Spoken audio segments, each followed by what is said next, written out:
જુઓ કેવી લાગી રહી છું. વાહ વાહ, મેકઅપ નો કમાલ તો ખરો હો બાકી. હવે 2 કલાક મોઢું ના ધોતી હો પછી.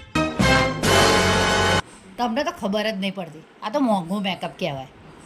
એ તો મેકઅપ ભારે હોય કે સસ્તો હોય, એકવાર મોઢું ધોયું ને એટલે પૈસા પડી જ જાય, સમજી લો.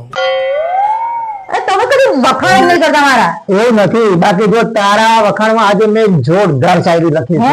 હા બોલું. જ્યારથી મેં તને જોઈ ત્યારથી મેં બીજી કોઈ ના જોઈ. હા અને પછી મને થોડા વર્ષો પછી એમ લાગ્યું કે શું લેવા તને જોયું. અરે આગળ છે સાંભળ. અને પછી જયારે મેં તને મેકઅપ માં જોઈ તો મને એમ લાગ્યું કે આ તો એ જ છે જેને મેં પહેલા જોયું.